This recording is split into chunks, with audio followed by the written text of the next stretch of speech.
tried to do a podcast with our boy Tom Gilbanks using our system here at TBT Studios. And apparently, which I didn't know this until my guys told me, something went awry with, what is it, Amazon's cloud? What is that called, Joe? AWS services, I think. Yeah. And this particular software runs through that when we were doing direct call-ins. So I could not get this guy. I mean, he was very patient. This is a good kid, I got to tell you. A lot of bad people in this industry. He's turning out to be a really good guy. And I call him a kid. I'm sorry, Tom, if you're watching this. You're not a kid. You're a 25-year-old man who could be my grandson. But you're not a kid. Could he be my grandson? I guess he could. Well, yeah, I've had a kid like 18. So we ended up using something on his end. And so when you see that podcast, I mean, thank God that I trimmed my nose hair that day. That's all I'm saying. Unlike today, which we can all see. Yeah. If you don't want to say anything, you brought it up. I mean, because I just threw on my camera, and it's just like, you know, it's the typical Zoom type of broadcast where the camera's really low. But I did notice I didn't have a double chin, so that's good.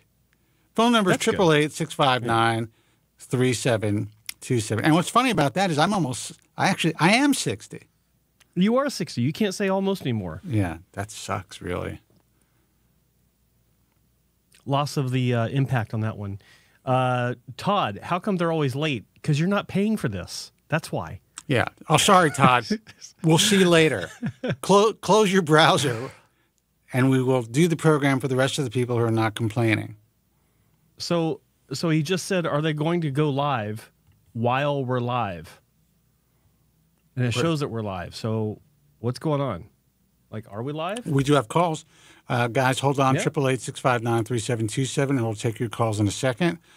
In the interim, what I'm going to do is I'm going to take this broadcast, Joe. I'm going to find it on your YouTube channel, and I'm going to embed it into the Bald Truth while I am speaking. Let's see if I can make this happen while I'm talking.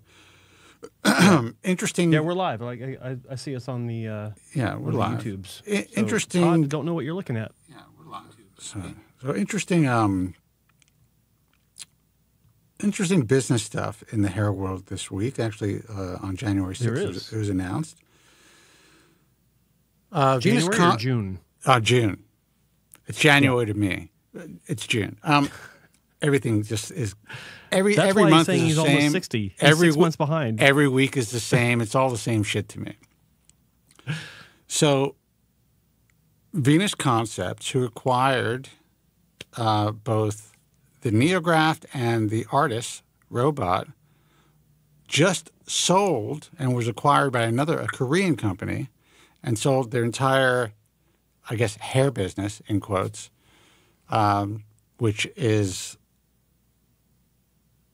basically an exclusive license to Artis and to Neograft, their facilities, all the happy horseshit that goes with it, don't make me laugh, for $20 million.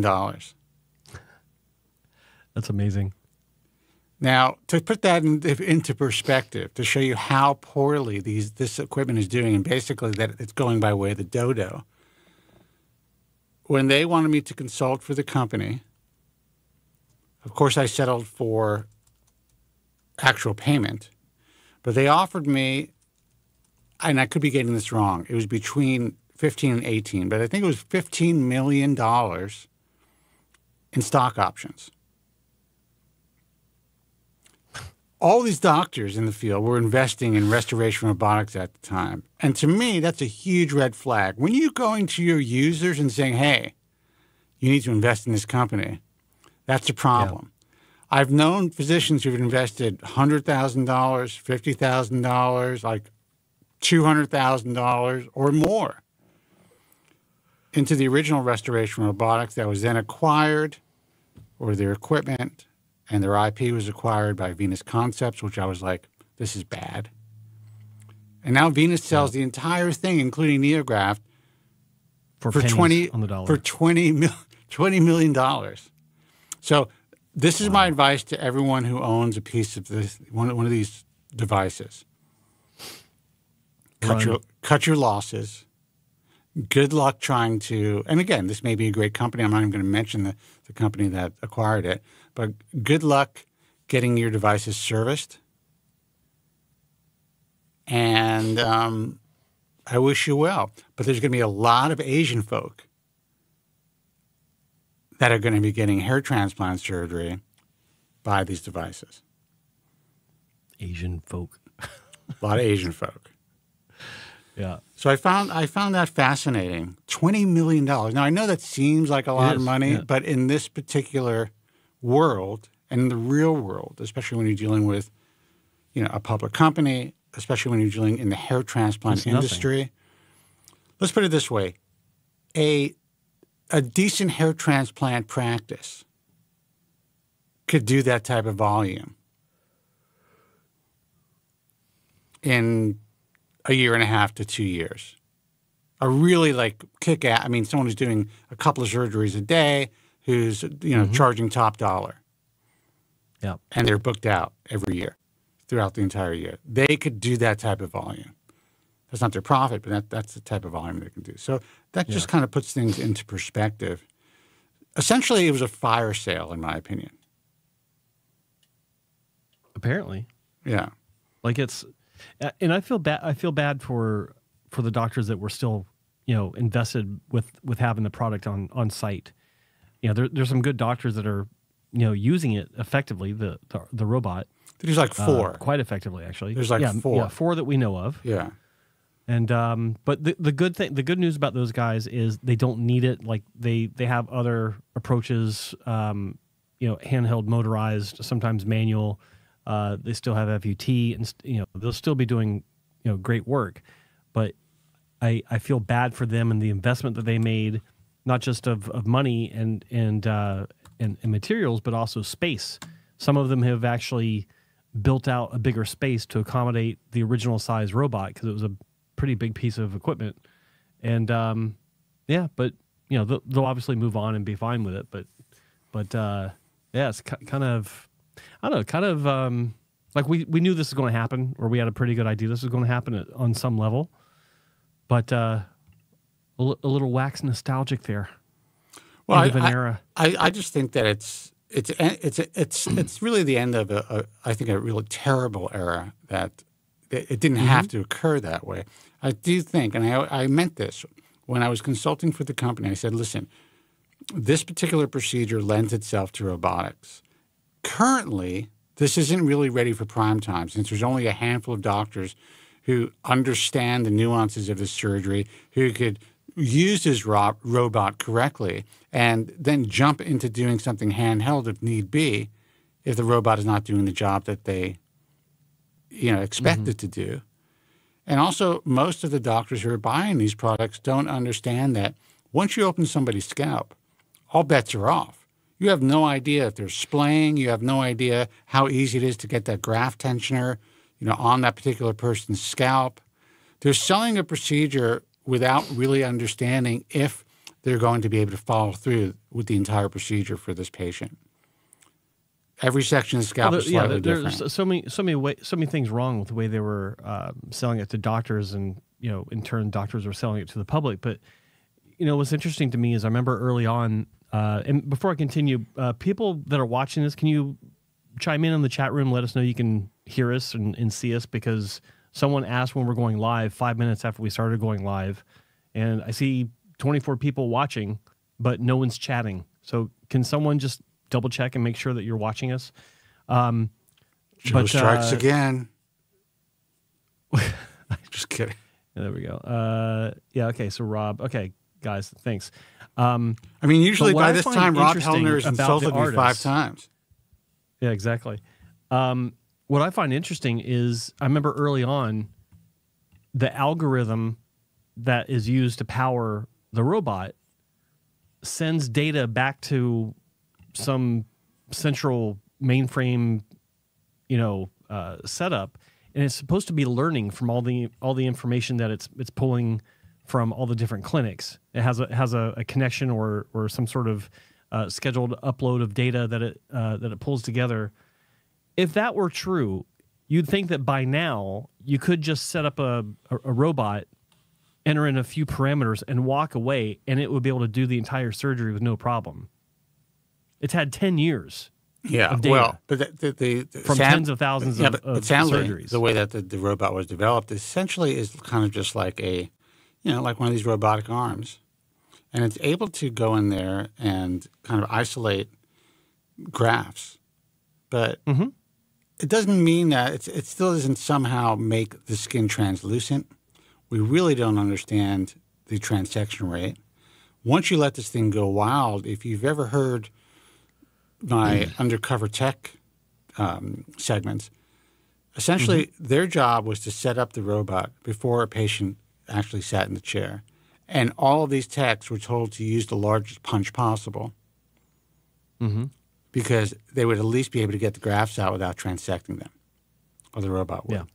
But the thing is, everybody is different. So they had smaller punches that they developed, but most of the novices were not using them. They were just telling the techs to use the largest punch. So I would say, in my view, 99.9% of all of these procedures performed by this particular device, it wasn't being done to state-of-the-art standards, no matter how sexy a robot sounds. And I blame the media for a lot of it as well, for really, hyping this up. And I was as honest as I could possibly be when I was consulting for the company. I was telling people I wouldn't lay down for this. First of all, I wouldn't have gotten FUE first.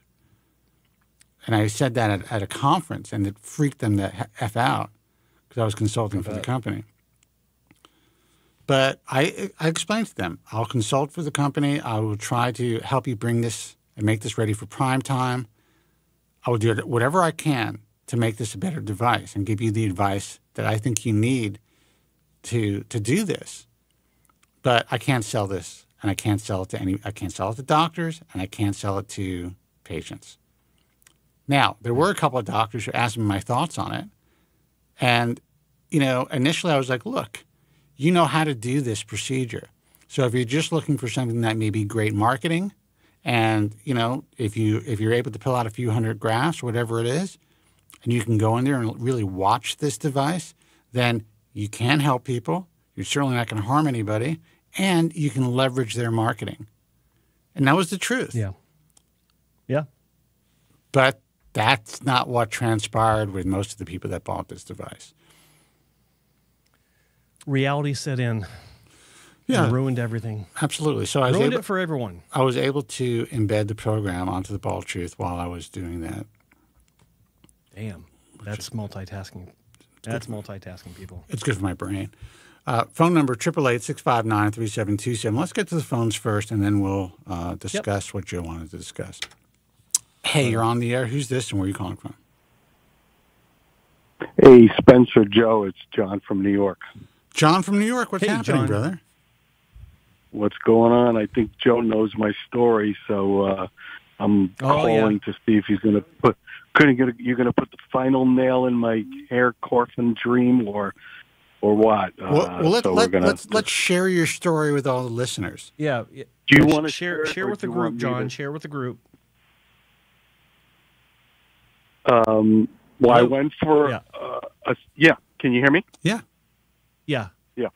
Yeah. So I went for a sex change with Hatogen, and he said he doesn't do them. No, I'm only kidding. Anymore. Yeah. Anymore. I had a consultation with Dr. Mercenau, and he went under the microscope and looked at my hair. The donor hair area under an extreme microscope. It showed that, when you look at it, it looks like I have, hair. But when he put it under this ultra microscope, he said usually there's 3 hairs that grow out of a follicular unit. I only had 1, and it was due to, I had chemo in the past, so the chemo kind of, screwed it up a little bit. So he didn't really like the fact that I didn't really have a lot of donor hair. He didn't really like the fact of kind of doing beard hair, because I do have a thick beard. he said, you have temple points. He goes, you look really good. I wouldn't bother. He goes, you're fit for your age. He goes, you look great. He goes, your head looks great. You got a good shaped head. He goes, I could do maybe 2,000. He goes, but it's not really going to give you that much. And that was without the beard. So, he's like, he goes, I wouldn't bother if I were you. Now, I'm gonna chime in before Joe does his thing, but I find this to be very, very important for people who are listening. I would say that 99.9% of the doctors that you may have visited would have initially taken a look at you, would not have done the deep dive that he did, and probably would have transplanted you, especially if it looked like you had a visibly decent amount of donor hair. Would you agree with that, Joe? Yes. That's all I wanted to hear. So, I think it's incredibly valuable that this guy was willing to go in there. He noticed something was up. Obviously, he knew your medical history, so maybe that's part of why he decided to take. Well, actually, he didn't. He didn't. I didn't tell him. Oh, interesting. Yeah, we had a video call. It's even more impressive. And I looked around, and on the video call, he's like, "Dude, move your hair here." He goes, "All right." And he did say, he goes, I was kind of hoping that your donor hair would be thicker under the microscope. I'm going to tell you, the guy was like, the reason why I went to him is because he is an artist. We clicked on so many levels. The guy is absolutely, I just adored him. I knew he was an artist. I knew he was the real deal. I have no issues. And I knew when he said that, I'm like, this guy is really good, because I knew that any guy going in there would be like, yeah, we could do it. I'll do this. I'll do that. Because I listened to your show. I know the doctors. I know exactly especially what you're in New talking York. About. Especially in New York. I've been down the gamut in New York. And, so I was like, I left heartbroken because I knew he wasn't, of course, everybody wants to make money. Yeah, we'll do it. And he even did say, I could give you something, but I don't think it's worth it. He says, if you don't look bad, you look good. He goes, and you're fit. So he goes, just bite the bullet. How old are you? 60. You're 60. Okay. You're 60? Wow. Yeah. That's good. Like, I say wow because you sent me your photos, so just so everyone else knows. I was surprised. And what I was looking for, I am surprised. Yeah. And what I was looking, he goes, you're fitter than me, because we were standing. He saw me in person. He goes, you look good, and everybody tells me I look good. Everybody's like, you look great. But the whole thing too is I wasn't really looking for a lot. I just didn't want to be bald, mostly in the back, and it seemed like to him he just, it just wasn't worth it. See, that what you just told me reveals a lot, and here's why.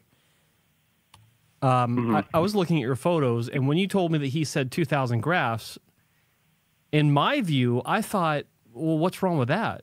Because you don't have a hairline. You don't have anything in the front of your scalp. So that can make a huge fucking difference, man. Like, I know, because that's what I had in my first repair surgery with Dr. Wong, where I was essentially bald except for some, ant legs and growth hormones sticking up for my hairline. And that made a huge difference for me. It framed my face. It gave me a little bit of something to style, but the reason why what you just told me was a big deal to me is because you just said that the back is a big deal for you. So doing just the front probably wouldn't be a good idea, because if you don't have enough donor for the back, then it's a waste of time. Well, I'm surprised. And I've had people say, "Can you just do the back?" Like guys in your case. And so for people watching and listening, John, the caller, he's actually, you're not a 6 and you're not a 7. You're somewhere in between. Because if I remember correctly, your parietal humps are also kind of pretty low. But I've had people in the past say, "Well, can we just transplant the back so that my crown has coverage? I'm fine with no hairline." And the answer is no, because Yeah. I've never seen anyone do that, and I'm not saying it would look terrible, but don't be a guinea pig. You know, like Well, it's not a good approach.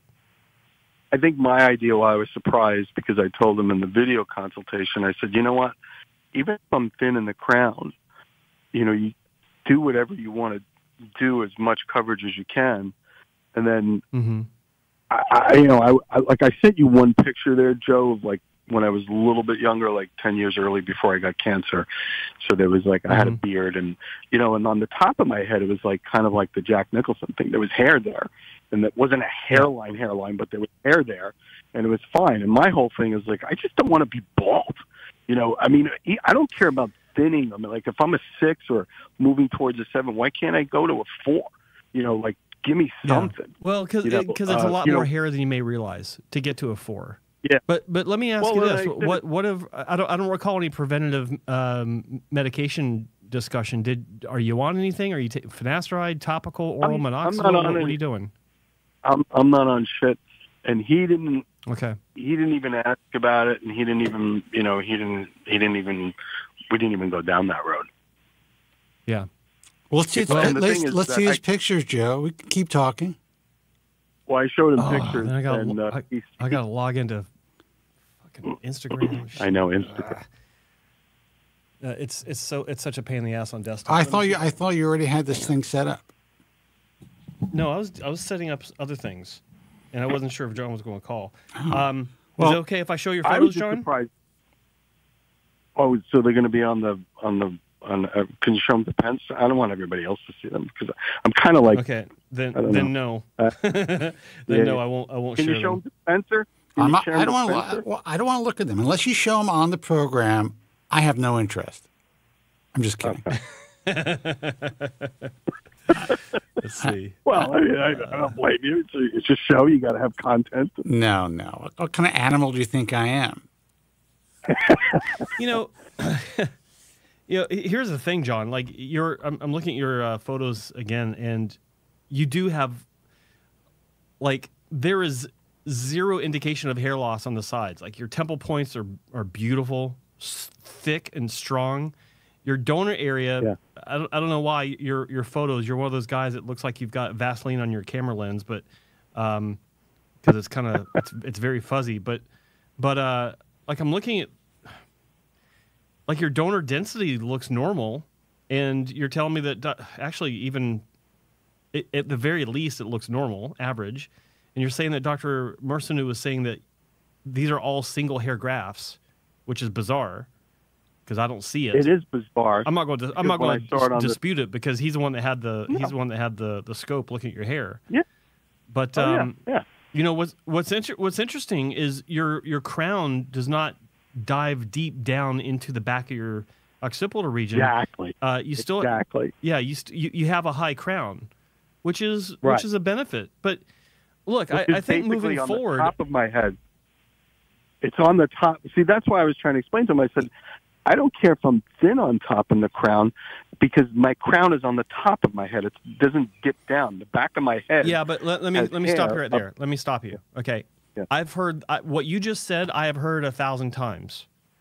I don't mind being thin in the crown. Well, it's not about being thin in the crown. It's about having nothing added to the crown because there's, according to just basing on what Dr. Mercenu said, there's nothing to put in the crown. 2,000 grafts won't make it back into the crown on your head. No. Okay, your head in 2,000 grafts would be a hairline that's mature as far as that goes, a high hairline, and medium to low density spread to the anterior mid scalp, and that's it. So you'd still be bald in the crown, or the same way that you are now with some wispy hairs, and then it would gradually become fuller and thicker towards the front, to where you would look 10 years younger looking at the camera, and every 45-degree angle, left and right, would also give you that younger appearance. But then the crown would be the same. So people looking at the top or looking at you from the back, it'd be no different. For most guys, that's more than enough. They love that. But for some guys like you, it's like, well, the crown is what matters most, so it just doesn't fly. Right. Now your options are, surgically speaking, and I'm not a big fan of this, But if you have body hair, I'm not talking about beard hair, but I'm talking about chest hair, that might be viable. And, you know, it doesn't mean, you know, just because one doctor said it's not a great idea or he doesn't think it's a good idea, doesn't mean that you don't have options. And this isn't to contradict Dr. Merson. It's just he doesn't do body hair, at least not like this. So there are some doctors that do perform body hair transplants, including beard, and you may be happy with what they have to say. But understand this, and I will dispute anyone that says otherwise. I don't give a shit who it is. Body hair on the scalp looks like body hair on the scalp. I know. So it's not going to be this, you know, soft, flowing, luscious style any way you want it. It might look like a Q-tip. Yeah, exactly. No, I know. All right. I know. That's why I think he was. Don't tell that to Rob Hellner, by the way. What? Spencer? Yeah, don't. Yeah. Who continues with the 5-head jokes. I get it. I get it, Rob. Get it. Your hairline is body hair. You got a low hairline like a teenager, filled with body hair. Good for you. Yeah, you don't want to be Mr. Penis Head. There you go. Exactly. There you go.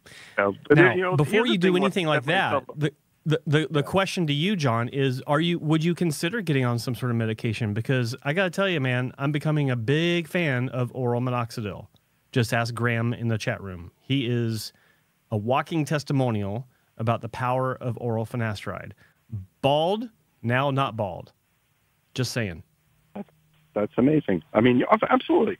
But here, I want to ask you both a question. I think I set myself up for failure because in my mind, I thought I could at least get 5,000 grafts or 4,000. And the reason why I thought that, I was like, well, maybe you could take 2 from my, you know, and this is education coming from you guys. I thought maybe I could get 2 or 2,500 from the hair that I have. Plus, I thought he could get another 2 from my beard, which is very thick.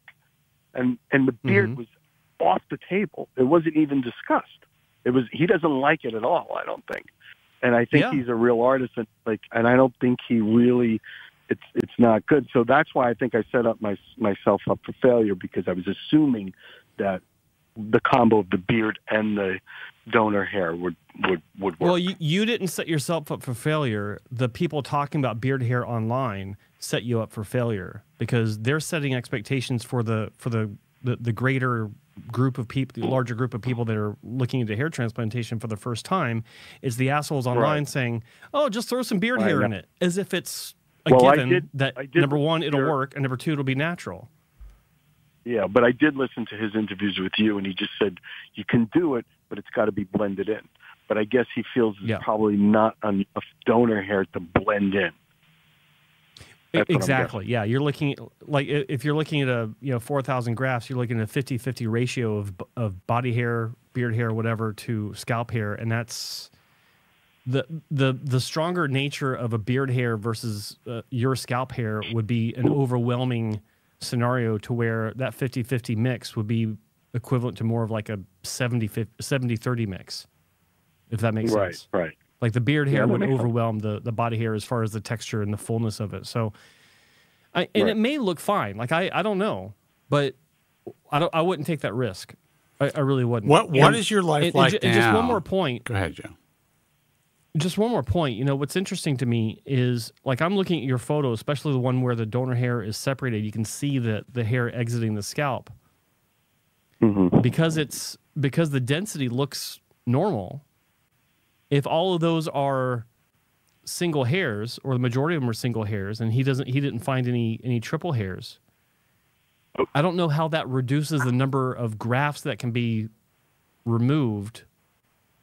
Like, why could it be 4,000 singles instead? And I know it's not all singles. You have to have at least some doubles in there. It's just the nature of the beast.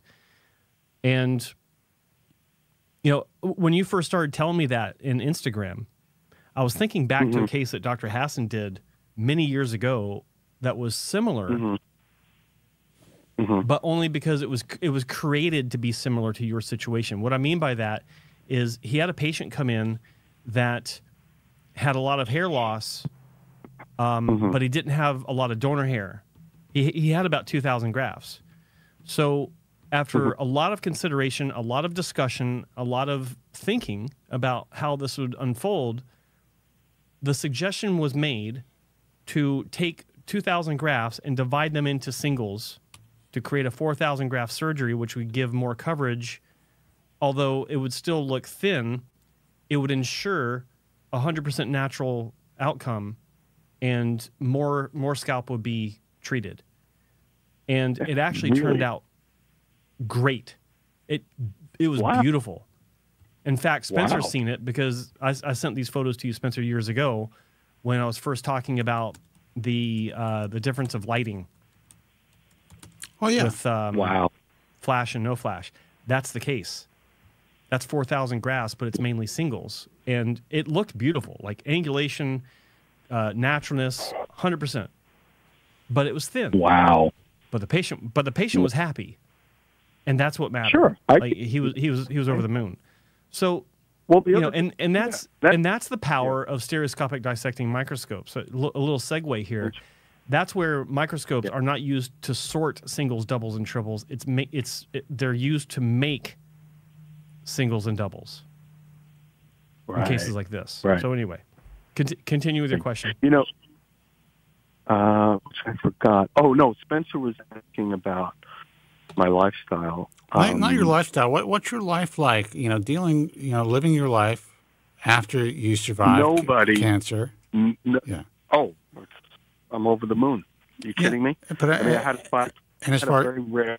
Yeah, go ahead. I had a very rare cancer. And actually, to tell you the truth, the reason why I don't want my pictures up is that, I do movies. I've done some movies and I've done some screenwriting, and I had a movie ready to go, and I had actors attached, and the break was there, and I was doing it for years to try to get it done in Hollywood, and it fell through when I got cancer. Oh wow! So it just put a kibosh on my whole dream of doing a movie. And it took me about 5 or 6 years to recoup, just energetically, and recoup, where I was, because I was a physical person, a triathlete, a martial artist, all that stuff. And, at 55 years old, I got struck with this rare pancreatic cancer. Oh, wow. And I had a 5% chance of survival. And I said, no. I told the doctor, no, not happening. And it's so funny, when he looked at it, he goes, because this is weird, and my wife was just like, she goes, is that because of chemo? He goes, bingo. He goes, because usually I see three hairs coming out of it, and I only see one. He goes, that's it. Chemo, kind of like, and I noticed that my hair did come back a little thinner than it was, but anyway, the reason why I don't want to share my pictures is I'm going to do this movie, and I'm going to finance it myself, and I'm going to get it done, because I don't know what's going to happen in the future. I'm healthy. I've been cancer-free for 6 years. It's amazing. And congratulations.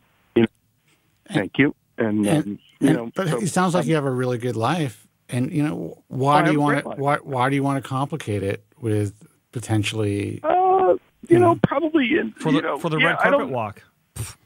Yeah, get yourself a thin. You're married, right? Get yourself a thin piece and move on. It's amazing. My wife goes, you walked around with cancer. You had no hair, no eyebrow hair, no eyelash hair. No. Right. This should be a piece of cake. She goes, this should be a piece of cake for you. I'm like, what? She's not wrong. And and everybody's like, you look great. You look fine. You don't look bad. So, but I guess probably, you know how it is.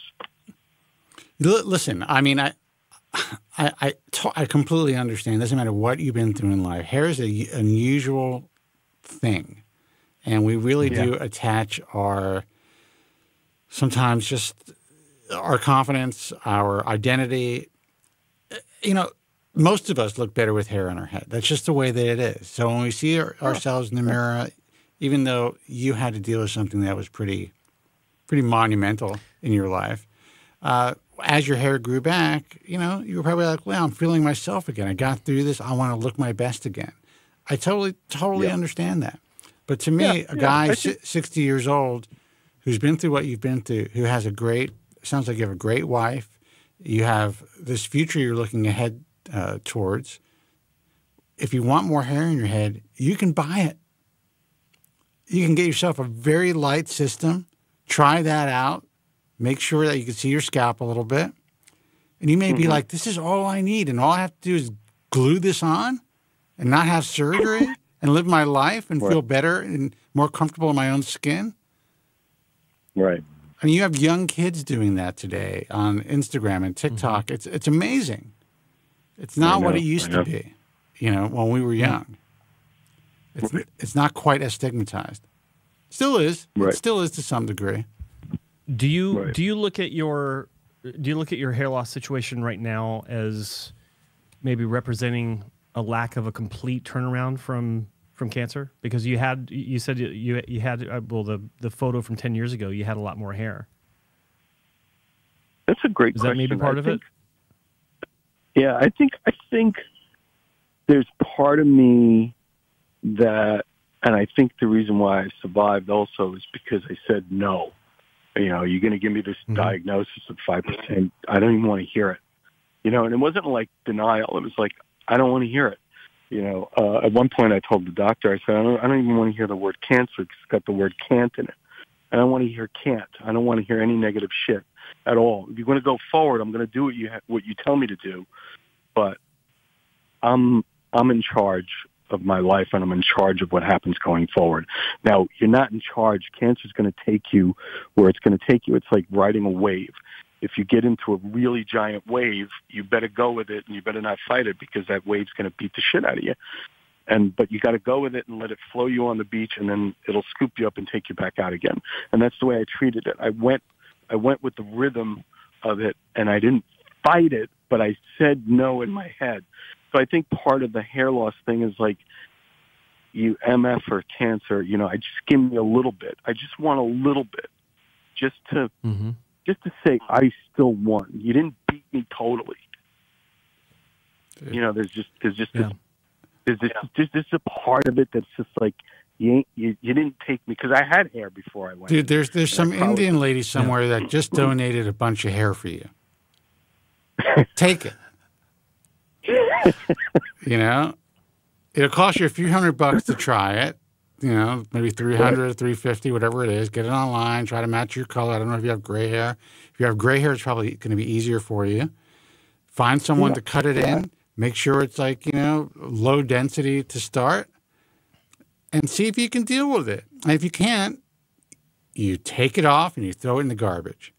No operation needed. That's true. I mean, I'm not saying you're old, but let's face it. No. This is a second chance in life. You're 60. Absolutely. You have a life, and you have a woman. And as long as you don't look like an idiot, she's going to support you. If you look good, she's going to be like, wow, you look great.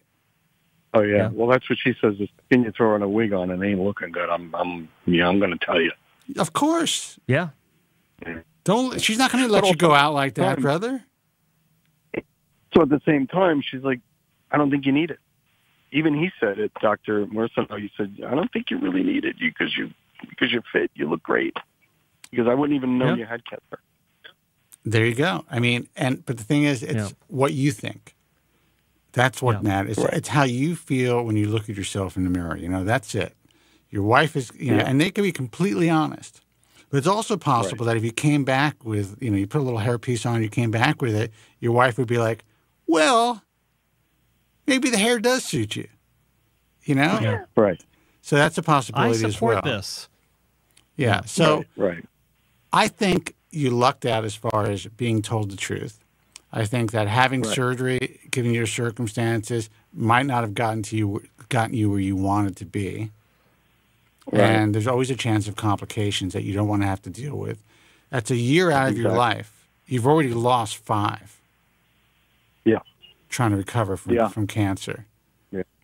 Yeah. That's why I think in a case like yours, and a lot of guys, but a case like yours, if you really want hair, there are options today that can make you look 100% natural without having to go through surgery.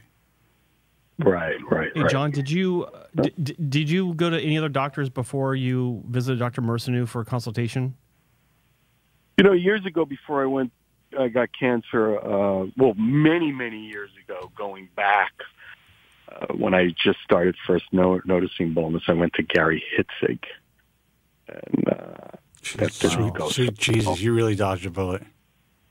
Yeah, well, I looked at him and I was like, he goes, I had it done. And I'm like, okay, I'll see you. What year was this? Because we're the same age. Because I could tell you I'm going to say go back into the 90s. I'm going to say early 90s, maybe. Dude, you saw the commercials for Long Island Medical and the infomercial that he had. He was right here in Garden. He was right here in Garden City. Yeah.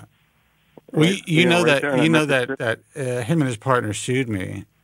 And every radio station I was on. You know that story, right?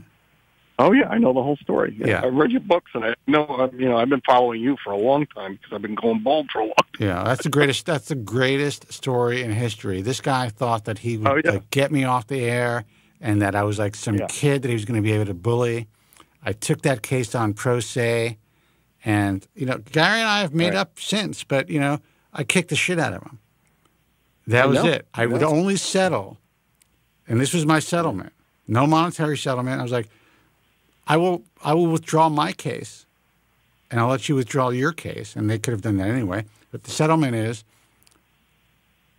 I'm allowed to speak about you in a derogatory fashion, have people call on whatever it is for at least half my broadcast every week. Otherwise, we're going to court. And we broke them. They were like, okay. But I never forget when I got that lawsuit and the radio stations were calling me and CBS gave me a call and I said, listen, your lawyers don't have to pay for anything. I will pay for anything this costs you. And they were like, all right. And I put that in writing. Wow. Like, okay. Wow. Have fun. I know, it's amazing. I remember that. I remember it because I'm like, oh, this guy is unbelievable. Then the other guy I went to was Bernstein. That was before I got diagnosed, like 3 years before. And he did something like, he says, yeah, we could do 3,000. He goes, you got, because it'll look natural and look pretty good. So he says, back then I went, that was Bernstein, and that was it. Yeah. And then I got sick after that. 3 years after that, I didn't really do anything then too, because I was like, I'm still okay. I'm bald in the back, but I got hair on the top. I'm not totally bald. So, but totally bald is a totally different thing. Well, I think, given your circumstances, if you would have had a hair transplant, you would have had a strip scar with Bernstein back in the day, and then you would have had to go through chemotherapy, and then you would have had chemotherapy with a strip scar. That would have added another psychological issue that you would have had to deal with. People made fun of me without scars. Yeah. I mean, the stuff I heard when I was like Mr. Magoo, and, you hear all sorts. You look like Mr. Clean, and you look like Uncle Fester. Where's your eyebrows? Really? Are you going to be a drag? Are these your friends? A lot of people that you run into, maybe not friends, not family, certainly, but, there was some sort of coach, I forgot who it was, he said, he gave a quote about, don't tell people your problems or tell people you're sick or you have issues, because 70% of those people are going to be, don't care, 20% are glad you got it, and 10% are just like, So do you just went around basically letting people think you just shaved your eyebrows off? Well, people ask, what's going on? What happened? Yeah. I'm like, well, I'm going through a little chemo, and they're like, oh, that's terrible, but that doesn't look good. You don't look good. I'm like, well, yeah, duh. Yeah, thank you. God, people are fucking animals, man. But I tell you one thing that's great about it, if anybody ever does, is that I used to go to this pizza place by me, quick story, and I'd go in there, and the guy goes, I haven't seen you in a while. Two Italian guys. I'm like, well, I've had a little cancer. He goes, oh, son of a bitch. And then at the end, he gives me all the food for free. I'm like, no, I can't. He goes, no, take it, because my wife died of cancer. You take it. And every time I go in there, he's giving me free food. I'm like, dude, I can't come back here. You can't give me free food. So I go back and tell my wife, I go, I wonder if this works if I walk into a Ferrari deal. That's hilarious. It's like, can I get this car?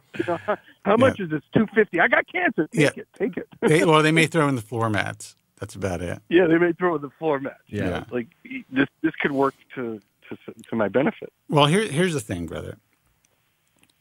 You beat the odds, and you're 60 years old, and there's a good chance you have a nice life ahead of you, and you're about to fulfill your dreams. Having natural hair growing out of your head right now probably is something you want to take out of the equation. Right. You know, in my view. And if you really want to look like you want to look with more hair, try. I'm telling you, man. You can get a system that looks like you're just starting to bald. You got nothing to lose.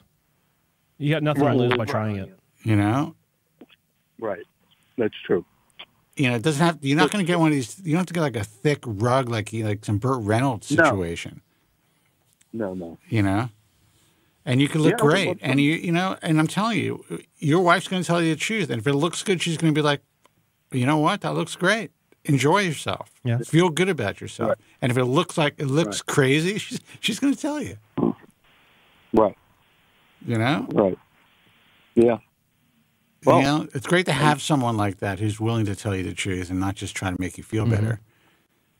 Oh, yeah. Trust me, my common law was brutally honest. I mean, I was once in a car. She was, this was all my family was still alive, my brother and my father. And I think my nephew was just born.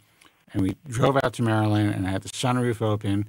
And she said something like, "It looks like you have a little pyramid of topic on the back of your head." You know, and she said it was funnier, but I put too much hair fibers on, and she let me know. She's like, that looks ridiculous. You know, I mean, it hurt my feelings a little bit, but what are you going to do? Well, yeah. So the last time I was on your show, I told my Puff topic story because the first time I tried it, it was like, I'm like, this is incredible. I put it all on the back, and I didn't use any hairspray, and I was driving into the city for an appointment, and I looked in the car mirror. I was like, I rolled down the window, and I'm looking at myself, and all of a sudden I see this puff cloud of smoke. Like an idiot, I leaned out the window to take a look. That is so funny, man. I was like, well, that's the end of that. And yeah. I was pulling into a gas station, and I go, dude, he goes, what's up with your hair? It's all screwed. That's hilarious. It was. Yeah. Well, listen, man, we're going to take another call, but you beat the odds. Yeah. I'm glad you called in. You know, good luck with your project. And really, let us know. If you seem a little resistant, and I understand, but go online. There's a lot of good companies out there. And see if you can find something just to play with. You might be really surprised at how much you enjoy it. I'll take a look. I'll definitely take a look. It feels a little weird, but, you know, I don't know. Look, it's not great. You know, it's like anything else in life. You have to kind of come to terms with stuff, but none of it's great. Sure. Having surgery to replace your hair, that's not great. That's not a great option. Yeah. But it's an option. All right, brother. Listen, good luck.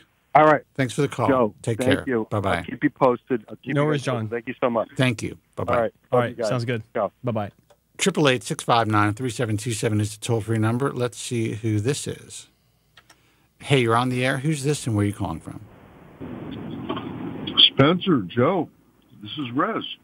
Rez, what's going on, brother? Rez. Hello, Rez. Oh, how you doing, man? Pretty How's good. everything going? What's going on? What's shaking? Oh, man. Another day in paradise. Just living the dream. Living the dream. Are you affected by the riot? Are you affected by the riots at all?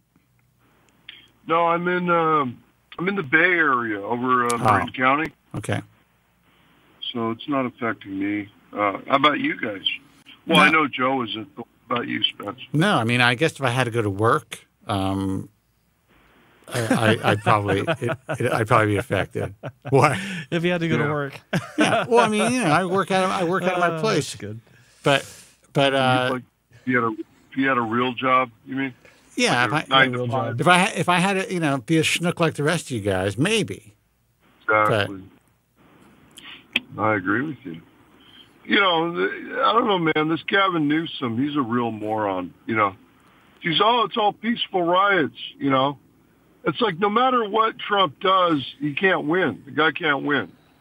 Well, want to blame Trump for these riots now? Listen, we're not going to talk politics, but I will say this: the state of California, it's really frightening how it's run, and who's running it, and that some of the stuff that's said is, I mean, it's almost like we're in a Black Mirror episode or Twilight Zone episode.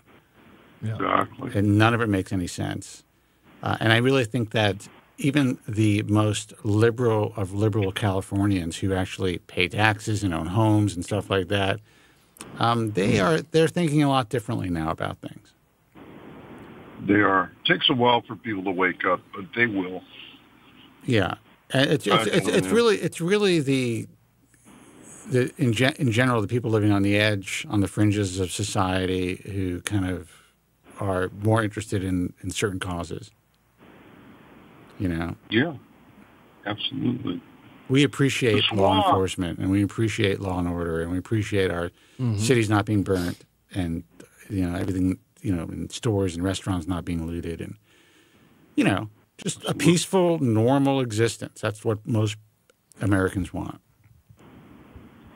Did you hear what the chief of police in Florida said? Did you hear that little rant he went on?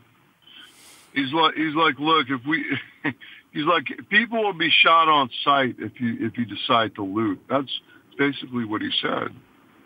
He said, don't even try it. Don't even think about it.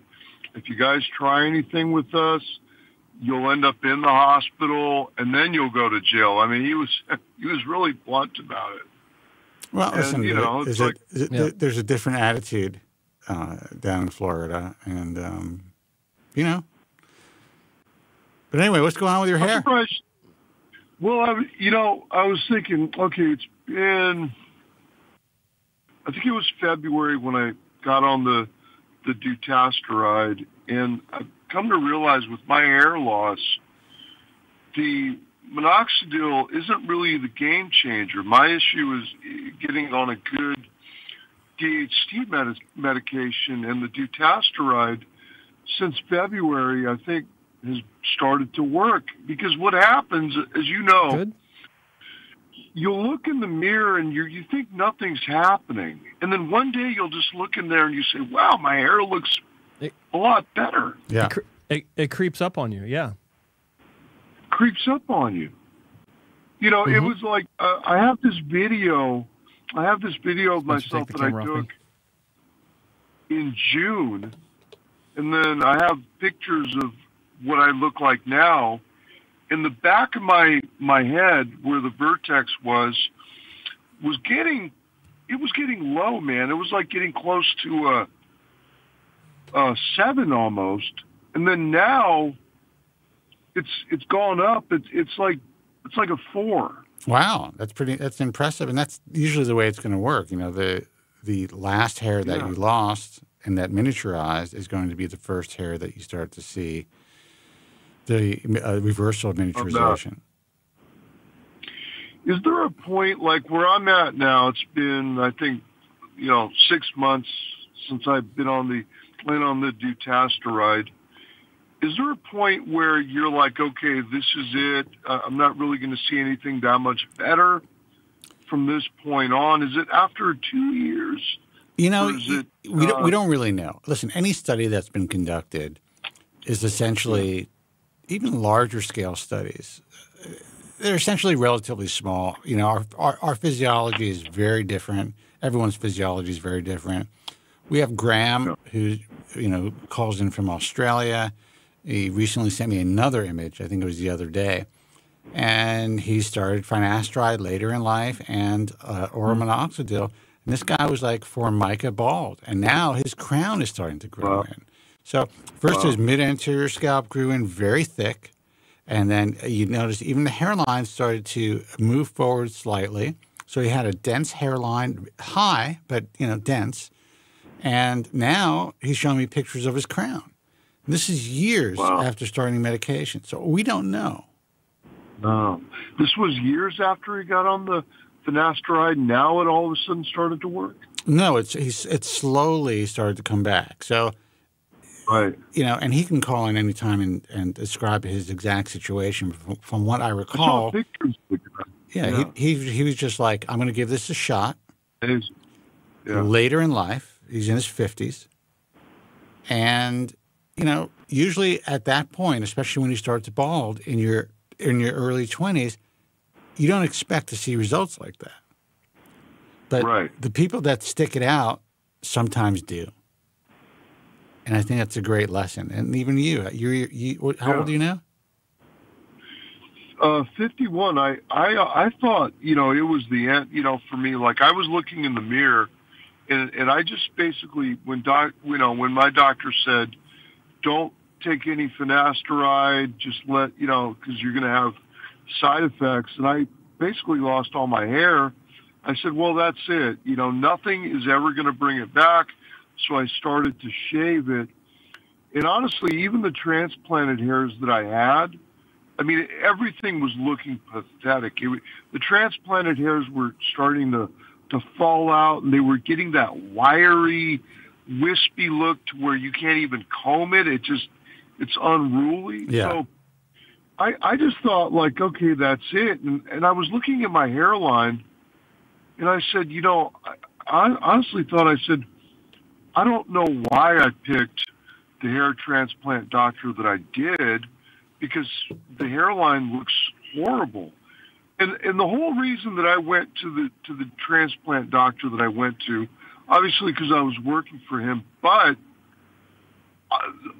he was known for his hairlines. Like I said, Spade, amazing hairline. So I knew that he did amazing hairlines, but I said, why did he do such a bad job on me? But now, as the medicine is starting to work, I'm starting to see what it actually looked like, maybe right after the procedure, and not, years after when the DHT took care of that transplanted hair. Even the transplanted hair that I have in the hairline, like, I'm looking at the hairline going, wow, this is why I picked the doctor that I picked. Well, everything looks. It's interesting. I know you're talking about Elliot, right? Now, yeah. He would normally transplant guys who had what I would consider to be a relatively significant amount of hair, and those were the best results that he was able to churn out. He was able to blend in these slightly chunkier grafts, in my view, some follicular units, with guys who had decent hair. You're talking about, David Spade, right? And you see his hair today. I mean, anyone who's in the industry, in my view, sees that he has a hair transplant. You could tell? I'm sorry? You could tell with Spade that he had a transplant? Yes. I can, 100%. But yeah. I think a lot of people wouldn't be able to tell. And he was somehow able to maintain enough hair behind his transplanted hair to make that design look good, and relatively natural. And, you see a lot of Elliot's old-timers, and, I know a few, who are walking around and they're looking good. So, he was able to achieve that. And so now that your hair is growing back, you may be in that position again. And I think it's great. Yeah. Yeah, I think, ultimately, what I thought was growing back as much as I could grow back, maybe waiting another year and a half, 2 years, and then seeing where AI takes all this stuff, and maybe that medication out of UCLA, I'm wondering if that'll even work for somebody that has, been on just about every medication, whether that can even take them to another level. To be honest, we have no idea how far this is going to go, even though Google Ventures is backing it. It's great that this guy, Dr. Young, was associated with a blockbuster prostate cancer drug. So that's why he's getting backing. So that's positive. But in a year from now, the drug could be abandoned. We don't know. We don't know if it's ever going to come to market. That's the way these things work. Yep. It doesn't matter who's investing in it. So I always tell people, great. It's great clickbait. It's great information. There's a lot of people online, influencers who are getting thousands, hundreds of thousands of views because of all the happy nonsense that's being put out there.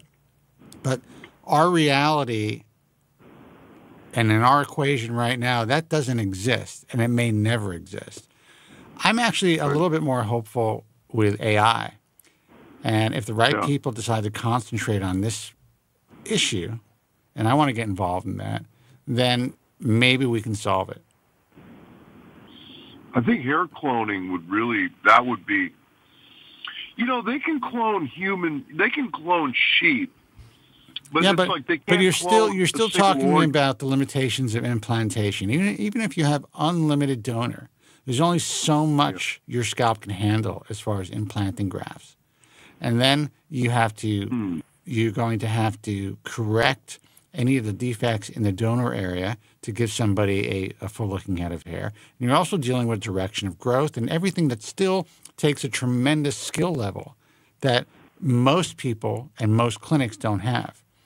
So it's still not going to be as good as some sort of gene editing or some sort of potential something that will actually reverse the process completely in balding guys.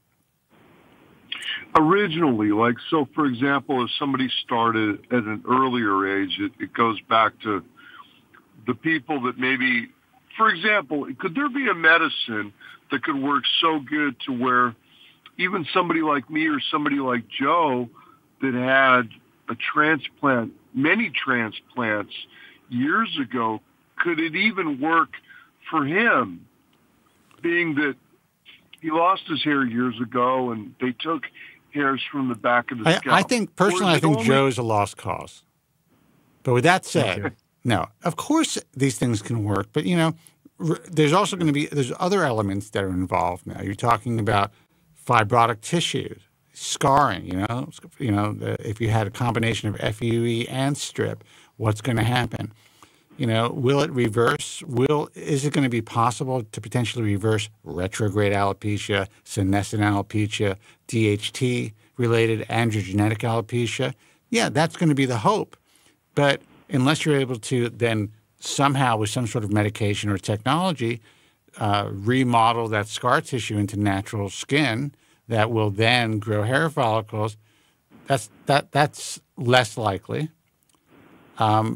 Or just going to take a lot. There's going to be a lot more of there's a lot more effort into finding either a combination of drugs or some sort of technology that's going to be able to make that happen.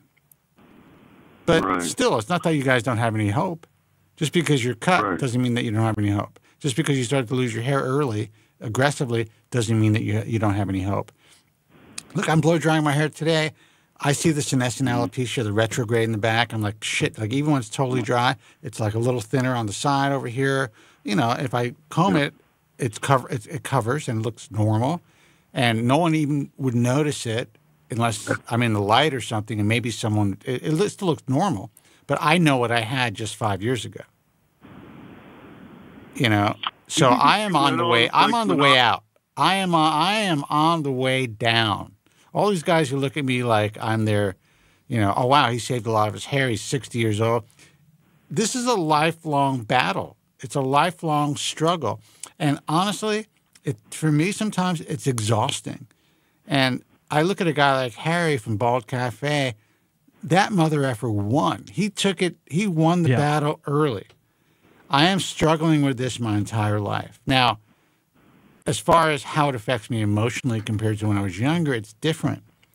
But I still get depressed over it or like bummed about how many years do I have left. But I'm also at the point where I don't know how long I'm going to live. So, because he's 60. Spence, I think if you went on oral minoxidil and maybe even switched to a dutasteride, I think you could grow a lot of that back. I might be able to, but right now I'm not going through any noticeable effluvium. Some of that is my hair's cut pretty short, and a lot of it's white, so I may not be seeing it as much. But I comb my hair very carefully, and so it's diminishing in a way where I'm not shedding a lot of hair, and I'm not clogging the drain or anything. So my concern is throwing myself into an effluvium when that could really cost me a lot of hair and some psychological damage for a while until hopefully it grows back. I'm not prepared for that yet, but I have it in my back pocket. I'm not as concerned about the adverse side effects. I think that I know enough to potentially mitigate any side effects like the periorbital edema and the ankle edema. And the heart stuff, it's going to be more difficult to mitigate on your own, but, there are ways to potentially mitigate that. So I'm not that concerned about the side effects. That's not why I'm holding off. I'm holding off because I don't want to go through a massive shed right now. Have you heard of people, because this is what I've been doing, is mega dosing on minoxidil? Because I use it topically. I use it 3 times a day, and I'm taking oral. I take 10 milligrams of oral, and I use the topical. I use 8% topical at night, and then I'm using, sometimes I alternate between a 15% and a 5% twice a day. Well, that's a lot of minoxidil, but as long as you're not having any adverse effects and your doctor knows what you're doing, and you're being monitored and you're doing well, then whatever's working for you is working for you.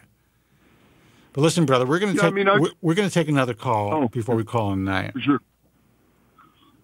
Thanks, guys. I was going to say the Nioxin is a great shampoo, by the way.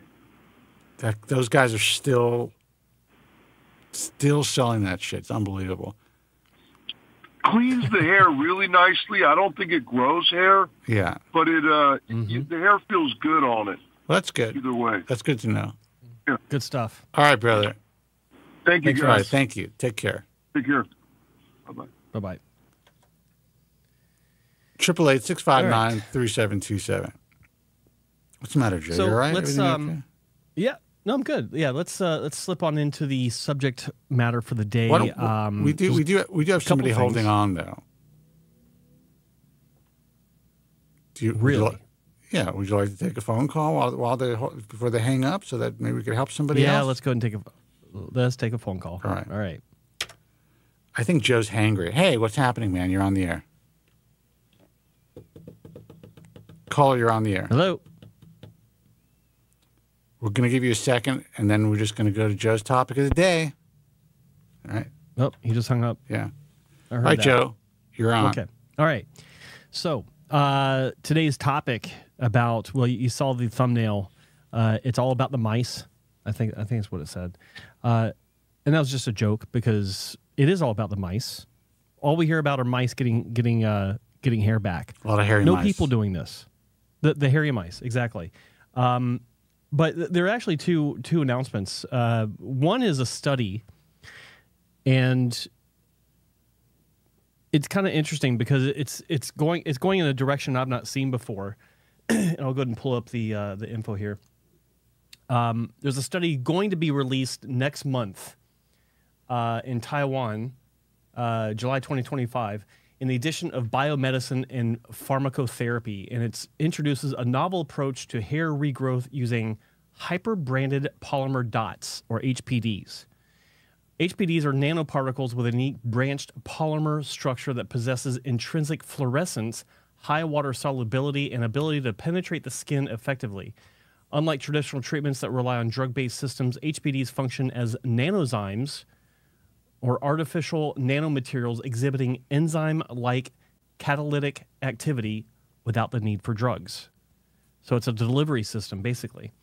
In animal trials, topical applications of HPDs led to significant hair regrowth, surpassing the effectiveness of conventional minoxidil treatments. Okay, so they're comparing it to minoxidil, which isn't encouraging, but topical. The success is attributed to the activation of a particular catenin signaling pathway, which plays a crucial role in hair follicle development and regeneration.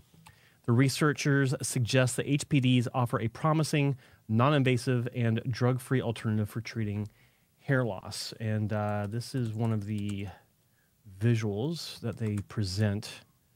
Gets a little fuzzy, but that's one of the things in the presentation there. While the research is still in preclinical stages, the findings are encouraging for those seeking non-pharmaceutical options for hair restoration. There's no name to this.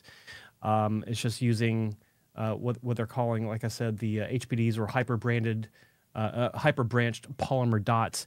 But this is the beginning of non-medical treatments in a very different direction than what we're used to seeing. So that was interesting to me. But the other thing that I saw today was Kintor Pharmaceuticals, or Kintor Pharma out of China. They're the people behind pyrolutamide, also known as, was it KX, was it H82 or 826, KX 826 DHT blocker. This is interesting because they already have 2 nutraceuticals on the market that you can actually get through Amazon, of all places, which I find interesting. And I'm going to switch this over to here. And in this graph, we can see what they're saying is a more effective treatment than minoxidil. Everyone compares it to minoxidil. 826 blocks androgen-mediated signaling, reducing the effect of androgens on hair follicles and restoring them to health. So they've already had 2 products on the market as nutraceuticals. The new one, the 2 products that they've already had are what they call blue and green, as they is how they designate them. One has let's see where I get the details on this. They have different varying degrees of pyrolutamide in the ingredients, with the blue being 0.5% pyrolutamide. Then the green is the same, but it has some sort of plant extract to supposedly help with absorption. And then the new one, they're calling purple, and this is as manufactured by, not Kintor. They don't manufacture it, but they license the technology to another company. I'll have that link up in my description after the show. But it's 0.9% KX826 DHT blocker, which is 0.9% pyrolutamide. So this is available now. And on Amazon.com, I don't see it on Amazon.ca, but in the States.com, it's $108 for 1 bottle, which I believe lasts about a month. So, pyrolutamide has been getting a lot of attention over the past couple years. I've been seeing a lot of people talk about it on the different boards where they like discussing medical treatments. And the fact that this is available as a nutraceutical is both scary and encouraging, because I'm not big on nutraceuticals because it means that they don't have to go through typical FDA approval process. It's a shortcut. And they even say on... But wasn't Kintor, wasn't there an initial concept to try to get this thing FDA approved? Well, they are going through phase 3 trials to get, I don't know if it's a stronger version or a different version of it, actually FDA approved, but they're taking the nutraceutical route to shortcut it and to make some money to the general public. Yeah, of course. And who can blame them, right? I mean, if it's legal, it's legal. I find it interesting, and you guys can check all this out on Hair Loss Cure 2020. They are a American Hair Loss Association trusted content creator. Great resource. It's where I get all my information about non-surgical hair restoration methods, medical based research and things like that. I think it's interesting. So, guys, head on over and look at all. My one concern is they never applied. They never applied to us for trusted brand status, and all of these companies have applied, and they've all been rejected. So, is that a reason why they're not applying? Or if they applied, would I be able to bring them on? Are they able to provide full transparency, how the product is manufactured, where it's being manufactured? How are the studies conducted besides what I've seen online? Is there anything that I don't know?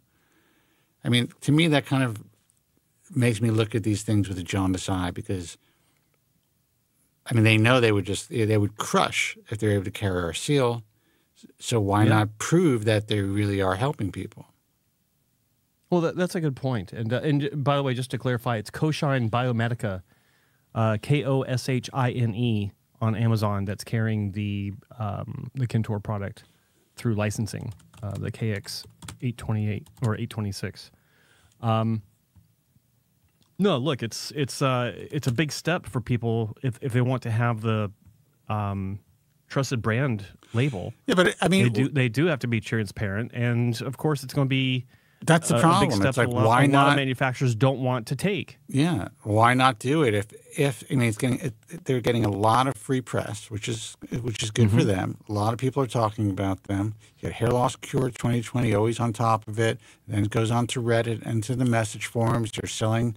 I don't know how well they're selling on Amazon. But I'm looking at these companies more. I mean, I always look at these companies with a jaundiced eye, but given where it's coming from and given all of the press that they've gotten in the past and the press they put out for themselves and the fact that they are putting these nutraceuticals out there for public consumption, it does make me raise an eyebrow because everybody's been applying. Now, I don't make it public. If these people are rejected, you go to the trusted brand section of the American Hair Loss Association, and we've only accepted 2 products. Only one is listed currently because the other one is not yet on the market. You know? So that's right. Yeah. they've provided us full transparency. They have been willing to, I can say that it's in the subscription prescription category. That's something I could say. So I'm excited about this product actually coming on the market.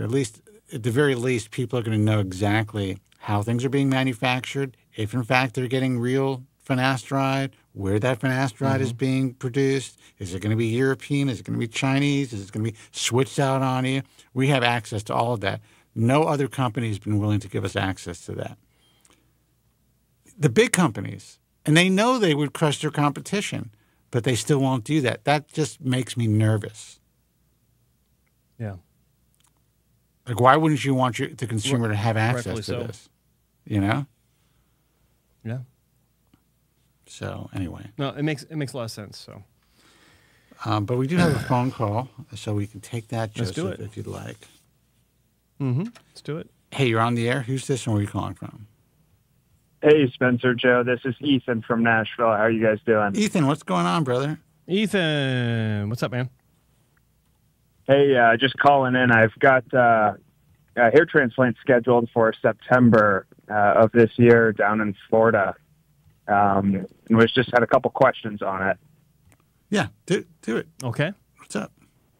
Yeah, so my first question more broadly is in the Florida market, before I announce who I'm going to see, which clinics would you say perform the greatest volume of strip surgery down in the Florida market? Who does good strips down there? Volume of strip. Okay, volume versus quality they're not synonymous. Yeah, I think he knows that. He sounds like a pretty smart guy. Okay, well, just making sure. Yeah. I would say the volume may be the Nussbaums. You said Dr. Nussbaum? Yeah, I would say as far as volume. Oh. Okay. Now, in terms of quality, would you say he's on par with the others, or are there other physicians that? Okay, that's reassuring. I'll put it to you like this: my personal opinion of Dr. Aaron Nussbaum, and he's a member of my group. He does pay me every month to be on my website, but it's only because I did vet his skill set and the way that he does things in his clinic. I think the results he's putting out are greatly underappreciated to the point where it's almost criminal. They're some of the best in the industry. He's putting out work that is so natural looking. Yeah. That if I didn't know, if I didn't, see the photos as a before and after from a clinic, I would not be able to tell it was a hair transplant. That's how good he is. And I have a damn good eye. They look fantastic. And I'm happy to hear that because that's who I've booked with. So I'm excited. So this was a little test. It was a little test. Yeah. Did he put you up to this? No, he didn't. He didn't put me up to it. I did my research, and that's who I feel most comfortable with. I think I got 100% on that test. Yeah, you passed. Yay. You passed with flying colors. Yeah, thank you. So I'll be 28 at the time of the procedure. I'm a Norwood 3, and I'm on brand finasteride daily. So tolerating the medication well, and The plan is 2,000 grafts just in that frontal third, and I think it'll look really nice. I think it'll look nice when it's all said and done. But how are you breaking up, brother? Saturday. Can you hear me? Yeah. Yep. The procedure's on a Wednesday, and I'm flying out Saturday. Do you guys think that's enough time to kind of let everything settle with swelling and, everything that happens after surgery? Normally, I would say that's a decent amount. Wednesday? No. You don't think that he can fly out on Saturday after surgery on Wednesday? Here's the rule of thumb that I've always given people. If you're going to fly out the next day after you have your initial visit, or wait a week. And the reason being, if you're going to have the swelling, it doesn't really even start until day 3 after you had your surgery. He wasn't asking if he's going to look normal. Well, he was asking if it's safe. If it's safe.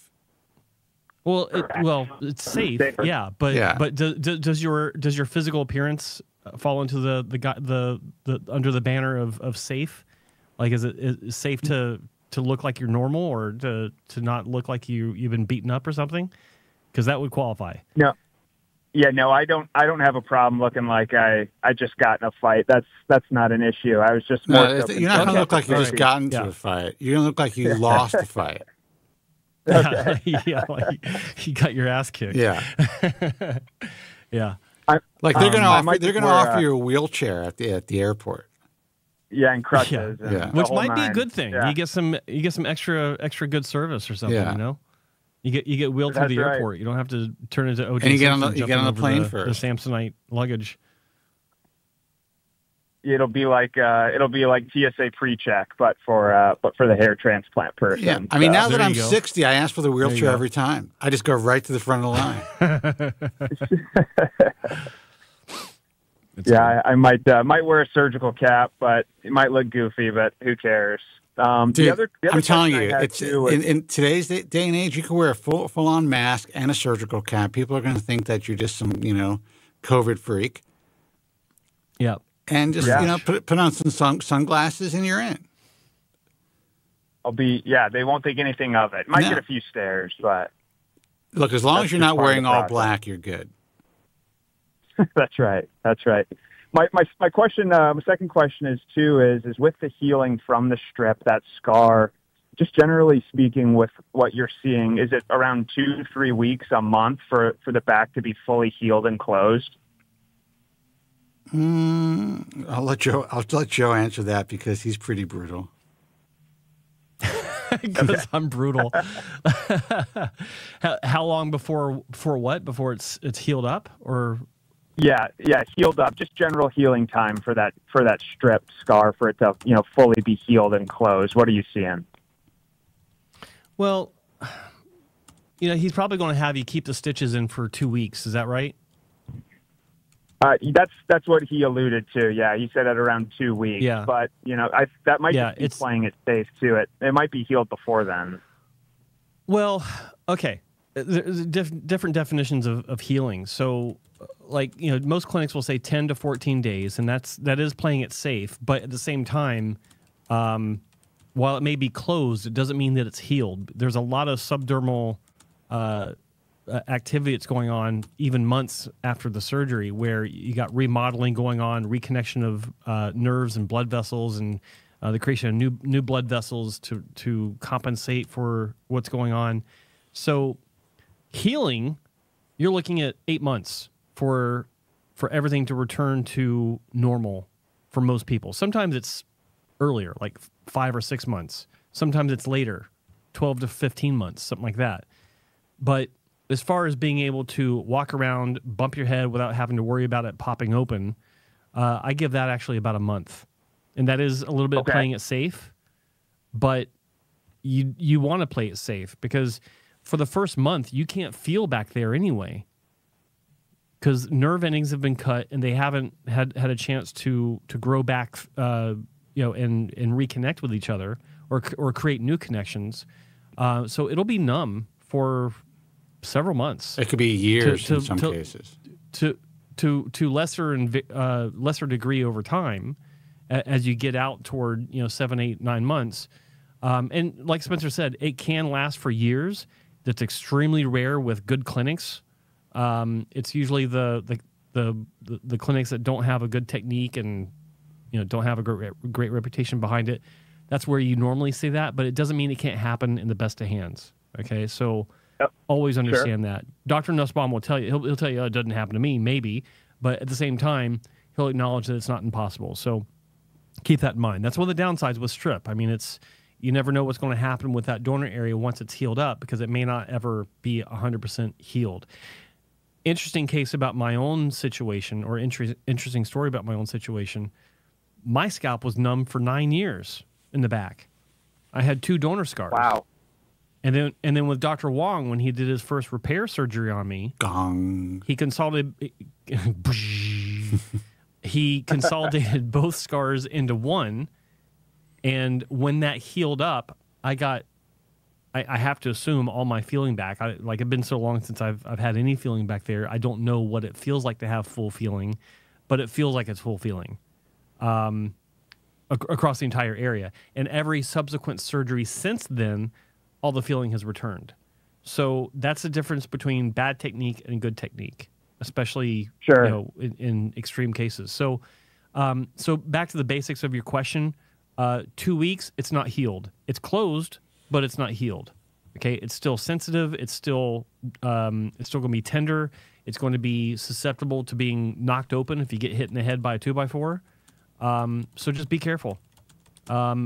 You might even have in your post-op instructions not to do any heavy lifting for a month, or maybe even 6 months, depends. Like bench presses, that's something that you need to wait a few months to do, because that does put pressure on the back of your scalp, and that's not what you want. But walking around, normal day-to-day activities, then a month and you're fine. Okay. I'm just very active. I lift a lot of weights, and the bench is one thing that'll be have to watch. But if move to more machines where your head is not up against the back of the pad there, you're obviously still straining and pushing. So you're gonna want to do more volume for a long time, man, with less weights and maybe body weight stuff to keep your body the way you want. You may have to get weaker for a while, but if you keep that volume up, I mean, you sound like you're somebody who works out a lot. I mean, you can keep your muscles. For sure. It's just one of those things where I really like to push and go heavier. So it'll be a little bit of an adjustment just until that area is fully healed back there. It doesn't mean I'll necessarily have sensation within a month, but you still don't want to cause any stretch back either. I mean, you really need to be gentle. You need to concentrate, I would say, on a lot of body weight stuff. You can do, once things are healed up, you can do a lot of push-ups, a lot of pull-ups, stuff that you're not shaking that bar, you're not straining your neck and your head. You don't want to do it. Yeah. A lot of guys don't wait. They get stretched back. Yeah.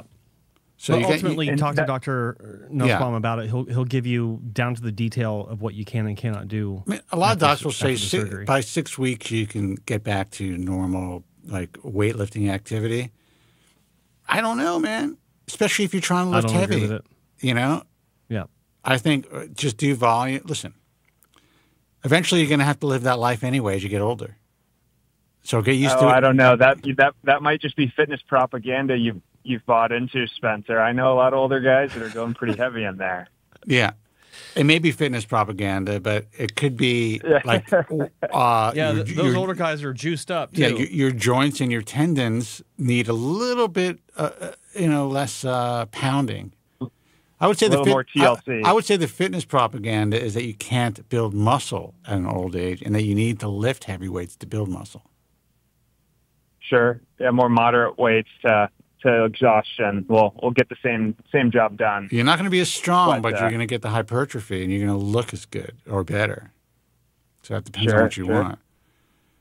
But all I'm saying is I don't want you to fuck up your head just to maintain. I used to lift when I was young. I kind of understand that mental thing wrapped around it. You don't want to lose that edge. I get it. But you know you can keep your body without damaging your head. So. Yeah, and I'm 28. You know, even if it were to take 3 months to get back to fully pushing hard, it'll still be worth it in the long run, not to have stretch back or any complications. So Yeah. I get the perspective there. Okay. So no, I'm not worried. I'm not worried about the strip scar, because I know, with being a younger hair loss patient, that, you know, I probably will at some point have to have another surgery. But I think with 2,000 grafts from this first initial strip, it'll look pretty good once the full result is in. So I'm excited. I think the fact that you're giving yourself the opportunity to move as much relatively DHT-resistant hair as possible is, especially at your age, is the way to go. A lot of guys are too afraid to have strip, or they're somehow sold on the idea that FUE is state-of-the-art and quasi-scarless. It's not. It's a good procedure. It's a great ancillary procedure. It's a good standalone procedure for the right patient. But I am a fan of younger guys like yourself, who've done your research, who understand what their long-term goals are. And these guys who are getting these large FUE cases at a young age are limiting their success long-term.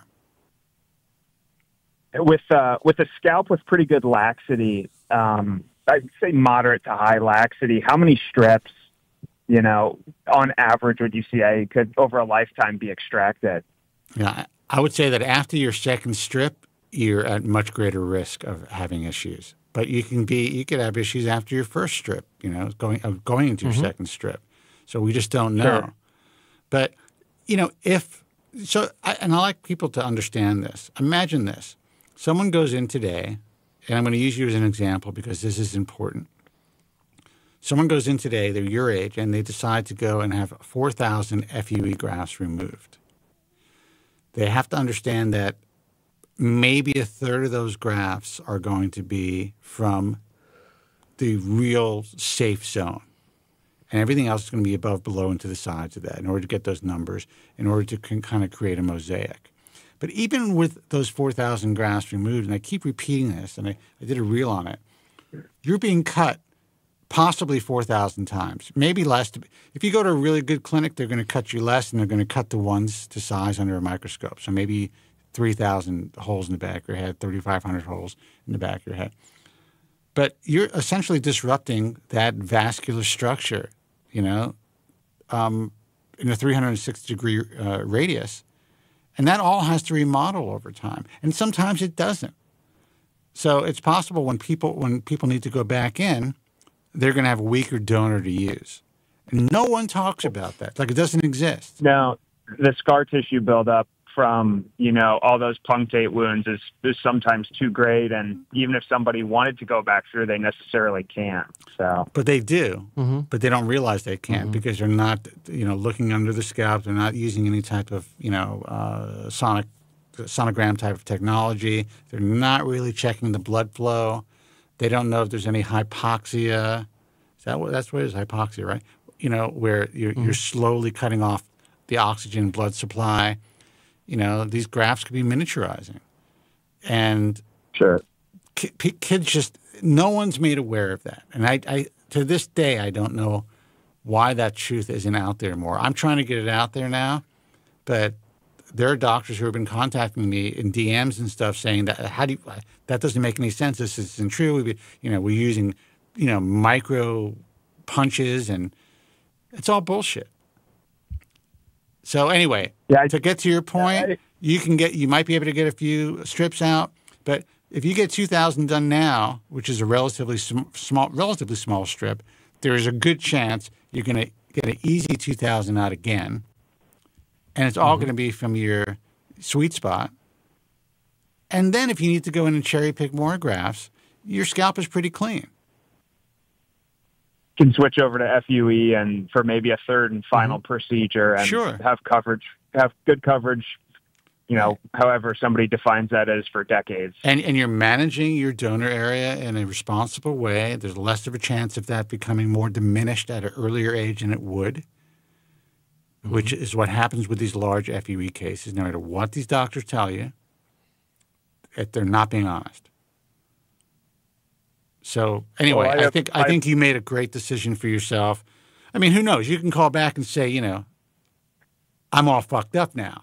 I should never have listened to the show. That's possible. This is real surgery. No, it is. I work in the medical field, and I've seen surgeries of all kinds, from foot and ankle surgery to spine surgery, and there's always risk associated. Once the skin is cut, it's controlled trauma. So Yeah. I've seen it, and Yeah. I'm comfortable going to a clinic. I'm comfortable going to a clinic that has high standards, and if it works out and it works well, then I'll sing it from the mountaintops. And Well, he's also one of the doesn't- few really nice guys in the field. Yeah. And I can tell you that there's not a lot of guys who I would be friendly with in this field, even if they're good doctors. He's a guy I would be friendly with, So, Aaron, if you're listening, dinner's on you next time you're in town. Do Joe and Spencer, have you met his technicians and his staff more broadly, the ones who facilitate and help with the procedure, or have you just The only Aaron? time that I met any of his staff, if I recall correctly, was at the FUE Europe meeting in 2019. I know I met his fiancée at the time, who's now married to.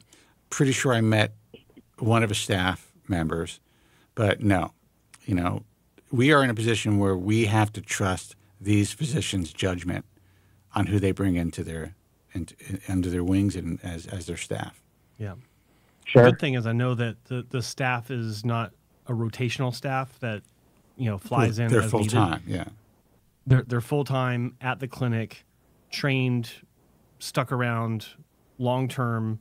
And I know that because when I do talk to him, he'll reference this technician or that technician or whomever at the clinic, and he's done it many times before over the past several years that we've worked together. So there's I've never even heard. Actually, I have heard him talk about that idea of temporary techs and stuff like that, and he's against that. So he's more of a he's really young. He's under 40 years of age, but he's operating his clinic like an old school, high level clinic because that's exactly what it is. He was trained by his father. He's been going to hair transplant clinics and playing with microscopes since he was 5 years old. Like he lives and breathes this stuff since he was a small child, because of his father, Bernard Nussbaum. And Sure. He's not one of these guys. You look at him, and if you don't know any better, you think, oh, he's one of these guys that got into it just like everyone else over the past few years because it's easy to get into, low threshold of operational efficiency because you only need a couple people. No, Sure, he's already sold. hardcore He's signed up. He's having surgery. It's for everyone else listening. It's not for him. Okay. It's for everyone else listening. And it's the truth. So Yeah. But anyway, yeah, good choice in Dr. Nussbaum. No, that's all reassuring, I should say. And the best surgeons, regardless of, what area of the body you're operating on, generally have the same teams that stick with them from case to case. And if there is any variation, it's very small. So, And I got to tell you, in this field at least, most of the best surgeons have the least presence on social media also. It's a very interesting, is the word dichotomy, Joe? It's very interesting.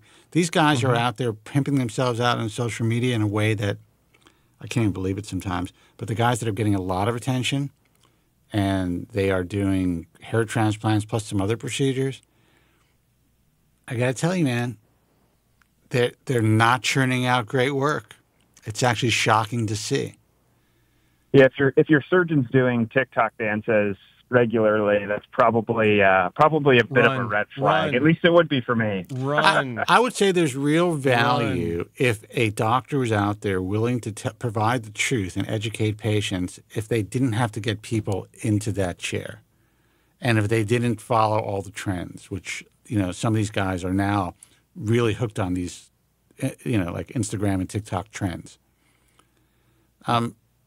Look, I'm doing more social media. Frightening times. Yeah, I'm doing more social media. Times. Yeah, I'm doing social media now, and I'm getting a lot more attention through my Instagram, and that's great. But I also realize the more heavily educational the reel is, the less interaction I get on it and the less views I get on it. They still do relatively well. But if I do something that has a shocking hook and, nod my head and say, this doesn't work for this, this, and this, and to follow me, bingo, I'll have a million views. You go viral. Yeah. You go viral. Yeah. So I have to do both. But the good news is I'm not selling anything. So, but yeah. You have it from a bird's eye view, which is advantageous. 100%, but I think it's important. I just wanted to put that out there. He doesn't have much he does some stuff on social media, and I think they try, but I almost feel more comfortable. Like if I'm going to a doctor, if they don't have a big social media presence, that's great. I'd rather, read the reviews, try to find out some inside scoops about them, make sure they're doctoring most of their day. 100%. All right, brother. I have one more question. One more quick question, unrelated. Jesus. Okay. Unrelated to what we were just talking about. But I usually wear my hairstyle more at a kind of a medium length. No crazy fade on the sides. A little bit more length on top. For the procedure itself, for the hair on top, because I'm having a strip, I don't need to shave my head. What is generally a preferable length for the hair on top to make it easy for that surgeon? Is it generally shorter or more grown out and longer? Shorter. Like think about it. Like you get a bowl of spaghetti. How easy is it to see what's going on at the bottom of the bowl when you got full length noodles? Yeah, I mean, I think the key is, and that's a good analogy. I think the key is, some guys walk in, they shave their head pre-surgery. That's a bad idea. The doctor has to see how your natural hair is exiting your scalp. So, if you can cut it down to an inch and feel comfortable, I think that's more than enough. A little longer is fine too, but go ahead, Jeff. I would say don't cut your hair at all until you get to the clinic and let Dr. Nussbaum cut it for you based on the length that he wants it to be able to give you the best result possible. Then worry about your hairstyle after the fact, because, and this is just the way I look at it, don't make it difficult to make the playing field the easiest it can be for the doctor. Just go in as he first saw you during the consultation, normal hairstyle. Don't go in with any sort of preconceived notions of helping him out with a shorter haircut. Okay. And what's great about Dr. Nussbaum is he has like different size bowls that he uses. So you're going to be good. I'll look like a monk. Just look like a monk. Exactly. Yeah. And understand guys, one thing. Listen, one final thing about that. Like this is something that a lot of people go through without thinking about it. They don't understand it. And when it comes up, they get freaked out about it. You might not look normal. Well, you won't look normal for several weeks after the surgery, okay? Especially in the recipient area. You can leave the donor area a bit longer to cover the sutures after the surgery, but the front, if he winds up shaving it, it's a short-term sacrifice for long-term gain. After about a week, maybe 2 weeks, you can have a good barber blend things in. But that front will grow out before you know it, and it'll be a distant memory where you'll be able to laugh about it later on. But don't be, like if he says I need to shave your hair, don't be one of those guys that says, "Oh, I can't." No, don't do that. Can you work with it longer? Let him do it the way that he feels best. Because if you make him compromise the way that he wants to approach it, then you're compromising your surgery. I can't stress that enough. No. Yeah, that's a good point. I mean, I interact with, hospital staff on a daily basis, and I'll probably just have to own it. Just say, it does look a little weird, but it'll be gone soon. So yeah, listen, if you're fine with telling people that you have a hair transplant, then no one's going to say their first thought is, like that's what a hair, because in their mind they see everything that's going on Instagram. But once you tell them what's going on, that it takes time to grow, this, that, and the other thing, they're just going to make fun of you behind your back for a while. Don't worry about it. That's okay. We're playing the long game here. Yeah. Look, I haven't looked normal since 1987. So, I mean, I'm fine. All right, brother. Listen, good luck with everything, and let us know how things go. You can call and talk about the process, or if you have any questions, you can test me more if you need to. Just keeping you on your toes. Keeping you on your toes. I do my best. Listen, I'm losing it a little bit. I'm noticing I'm not quite as I'm forgetting names of doctors in certain parts of the country, and maybe because I'm not hearing about them anymore. But yeah, so test me whenever you want. Good luck, brother. All right. Hey, have a good weekend, guys. Take care. Bye-bye. Take care. Yep, Bye-bye. Bye. So, Joe, I don't know what your situation is. If you got to go right now, we can go. Otherwise, we'll take another call. Let's take another call. Okay. As long as it's not too long. All right. Okay, caller. It's up to you. Let's see who this is. Oh, let's see who I'm going to choose. I don't know who's on the longest. Well, whatever. Hey, you're on the air. Who's this and where are you calling from? Hey, it's Eddie from Houston. Eddie from Houston. What's happening? Eddie, hey, what's up? I am just following up with you guys about my previous procedure. I had scar revision done. Like I had to do an FUE into the donor scar area. Okay. With Dr. Wong. So, because I saw what I had seen what you've done to yours, Joe. I was a little worried because it's been about 9 months and I'm still like not seeing any difference. And then all of a sudden now I'm seeing like it's like 70% better than what it was. So it's pretty amazing. I was really surprised. Really got worried there for a while, but because I went to a lot of different doctors and some were really hesitant about doing it or about really skeptical about the results, and they were like discouraging me from it. But luckily, I went back to Dr. Wong, and it looks so much better, a lot better. Good, that's great. So that's good to hear. For those who are interested, for those who are interested in doing it. So, how many grafts were put into your scar? Like maybe 320. Okay. So it was a considerable amount. And this was and these were scalp hair grafts. Yes. No. They were from the nape of the neck. Ah, okay. Yeah. Yeah. Nape so of the neck. Like he went below the scar to get it. Yeah. So he didn't touch anything from the side or the top. I think maybe it had good density there. How old are you? So, 54. 54. Oh, okay. Yeah. Good. You still have nape hair, so that's good. Yeah, it's still pretty thick. So, I was just curious how it was going to turn out. I was concerned, it was a gamble. Should I do it? Should I just focus on the top of my hair and just save those grafts or as reserve? Now, what was your previous surgical experience? Where'd you go? How many grafts?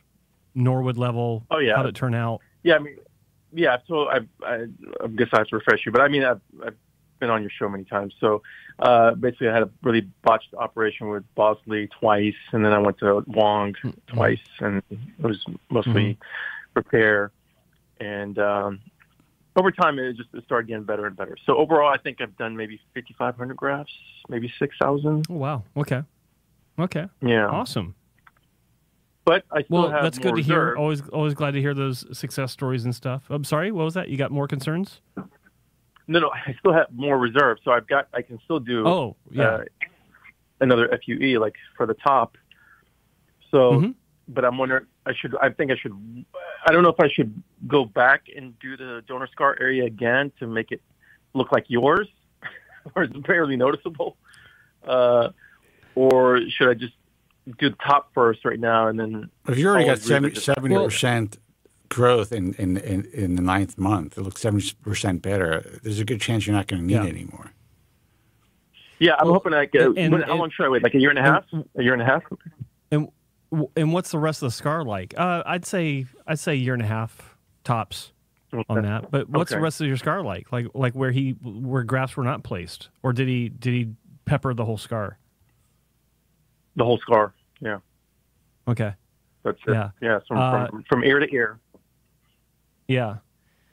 Well, 320 is not a lot overall. I mean, I don't know how wide your scar or how long your scar is. How long was it? Was it ear to ear? Yeah, from ear to ear. Yeah.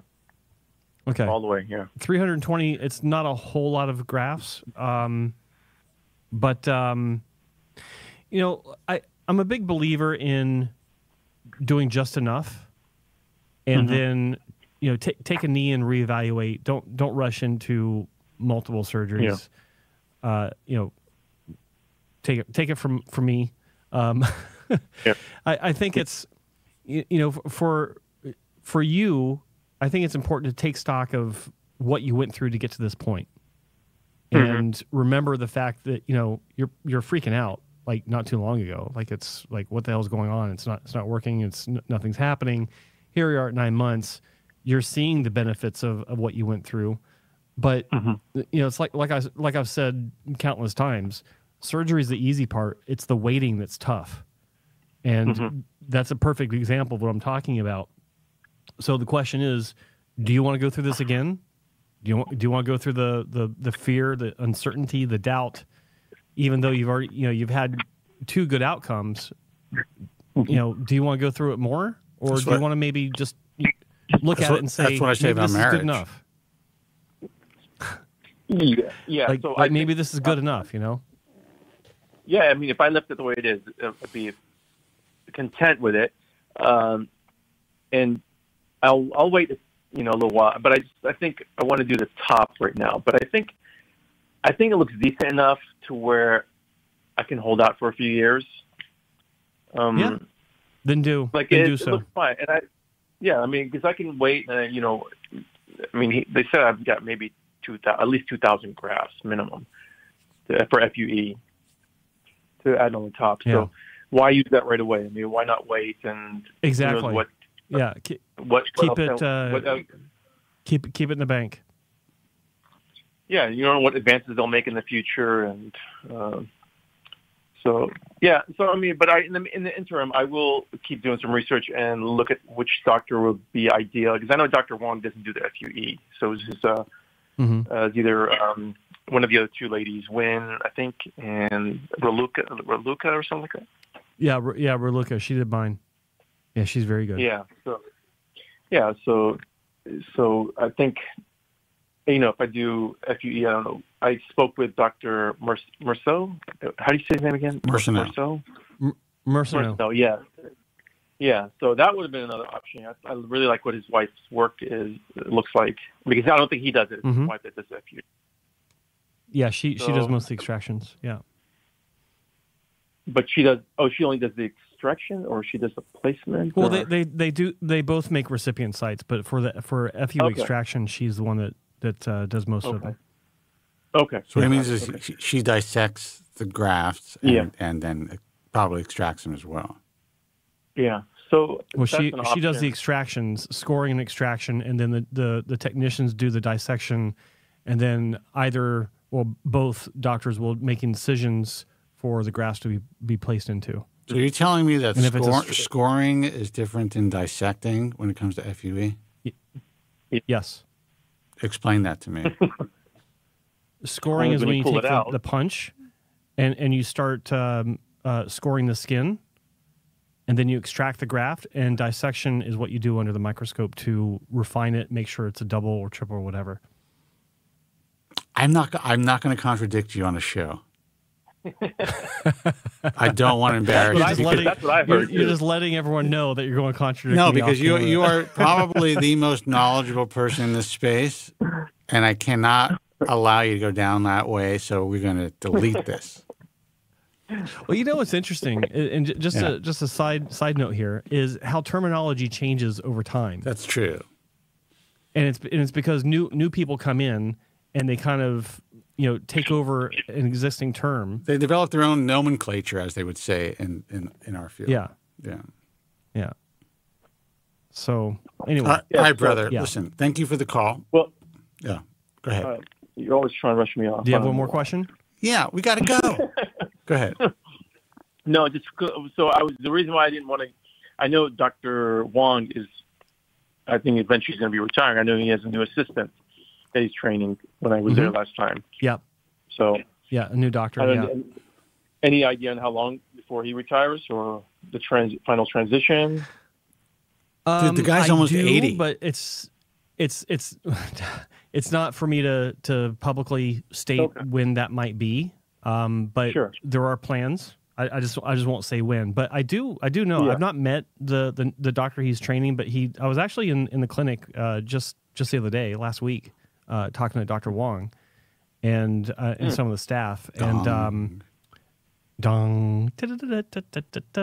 and he was telling me that the doctor that works for him that's been training, he's been there for a while. He's actually a neurosurgeon, so Wow. he's already been through some serious training for his eye-hand coordination. So apparently he's already got some chops. And Dr. Wong said, the one question I asked Dr. Wong was, does he have passion? And he said, yeah, he does. So it's like, all right, that's the main thing that you need coming into this. Like, obviously he has good hands if he's a neurosurgeon. So if he's got some passion, then hopefully everything else works out. Let's just hope he doesn't lose it by the time you go and see him. Because these guys become embittered pretty quickly in this field. Yeah, pretty jaded pretty quick. Is he going to be doing both procedures, FUE and FUT? I believe both, but I don't quote me on that. Okay. We'll see. We'll see. Yeah. All right. Well, all right, brother. Thanks for your time. All right, you got it. Good luck. I just want to update you, and then I'll touch base again when I'm ready to move forward. And I just want to let you know, I remembered your entire story. Oh, wow. Yeah, the whole Bosley thing, everything. I was asking so that everyone else can understand what the background is. It's not for me. It's for everyone else. It was a horrible There's other people listening. So I just want to let you know, you're heard. All right, brother. Yeah, it was like 10 years of We hell. hear you. Take it easy. So you got to pick the right doctor. Yeah. All right, thanks. All right, later. Exactly. Bye-bye. Okay. Right, see it. All right, callers, listen, Joe's got to go. So we're going to call it a night. Spencer. Don't believe the hype. He wants to go too. You know what?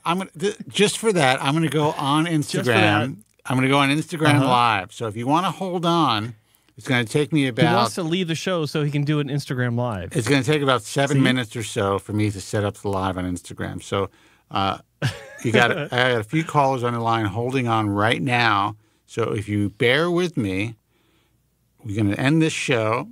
I will turn off my mic. Let's hit up one of the other callers. One more call. All right. Hey, you're on the air. Who's this and where are you calling from? Caller, you're on the air. Oh, now you got stage fright? All right. I hate when it happens. The other guy hung up. All right, so I won't go live now. Joe ruined it.